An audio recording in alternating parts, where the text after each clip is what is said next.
Ушул март айдан баштап Баткенде кафе ресторандардын ээлери өз нааразычылыктарын билдирип, АК-пресс агенттигинин чогулушту.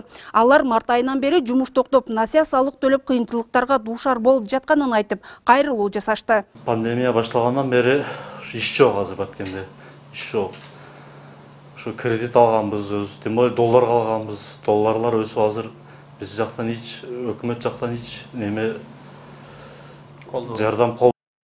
Ишкерлердин айтымында штаб тарабынан той аштарга, массалык жыйындарга тыюу салынган. Илдетке каршы күчөтүлгөн тартиптерден улам ишкерлер ишин жүргүзө албай, салык, насыяларды төлөө, жумушчулардын айлык маянасын берүү, бир топ кыйынчылыктар жаралып жатканын айтышат. көйгөй, биринчи биздин көйгөй быйылкы жылдын март айынан баштап мына пандемияга байланыштуу биздин ишмердүүлүгүбүздү токтотуп, бүгүнкү күнгө чейин иштөөгө уруксат тыюу салынган бизге республиканский штабтын чечими менен.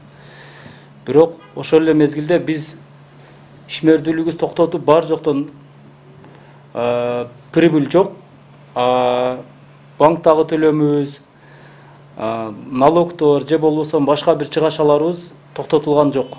Ал эми жеке ишкерлердин талабы тиешелүү кызматтар тарабынан каралып чыккан. Эгерде тойканалар чындыгында ишмердүүлүгүн токтоткон болсо, ал толук кандуу түрдө салык кызматынан бошотулаарын билдиришти. Биздин шаар аймагында тойканалар иштебейт. Иштебегендигине байланыштуу булар отчетуну тапшырат милдеттүү түрдө. Иштебегендиги тууралуу отчетун тапшырыш керек нулевой кылып. Анан салык төлөнбөйт иштебегенине байланыштуучу. Анан иштеп аткан кафелер төлөнөт. Кафе, магазин бардык ишкердиктин түрүнө карабастан иштеп жаткан ишкерлер салыкты төлөш керек милдеттүү түрдө.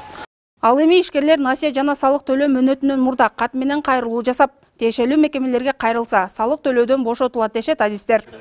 Алтынай Бердалиева, Салам медиасы үчүн.